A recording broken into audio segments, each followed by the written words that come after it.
পুলিশের গাড়ি পোড়ানো ও নাশকতার মামলা থেকে অব্যাহতি পেলেন বিএনপি নেতা মির্জা আব্বাস ও তার সহধর্মিণী আফরোজা আব্বাস।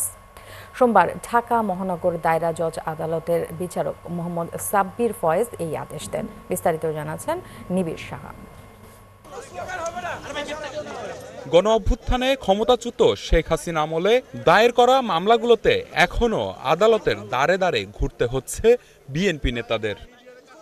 সকালে ঢাকা মহানগর দায়রা জজ আদালতে যান বিএনপির স্থায়ী কমিটির সদস্য মির্জা আব্বাস ও তার স্ত্রী, মহিলা দলের সভাপতি আফরোজা আব্বাস। 2018 সালে পুলিশের গাড়ি পোড়ানো মামলা ও নাশকতার মামলায় হাজিরা দেন তারা। এদিন মামলাটির চার্জশিটে মির্জা আব্বাস ও আফরোজা আব্বাসের সম্পৃক্ততা না মেলায় দুজনকেই অব্যাহতি দেন বিচারক। মির্জা আব্বাস মামলায় শুধু শিকার হয়রানি, এই আদালতে এসেও নানা রকম হয়রানির শিকার তিনি হয়েছেন। সেই মামলার পুলিশ চূড়ান্ত রিপোর্ট দিয়েছে, বিজ্ঞ আদালত সেটা গ্রহণ করেছেন। আজকে রিপোর্ট করে জনাব মির্জা আব্বাস এবং আফরোজা আব্বাসকে এই মামলা দায় হয়ে অব্যাহতি দিয়েছেন।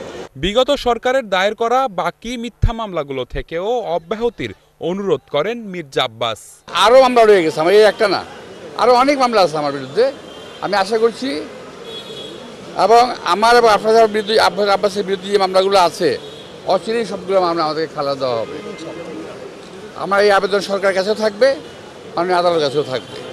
মামলার এজাহারে বলা হয় 2018 সালের 14 সেপ্টেম্বর নির্বাচনের মনোনয়নপত্র কিনতে নেতাকর্মীদের সঙ্গে নিয়ে যাওয়ার পথে পুলিশের গাড়ি ভাঙচুর ও আগুন দেয়া হয়। মামলাটিতে আসামি করা হয় 159 জনকে। নিবিড় সাহা, 71, ঢাকা।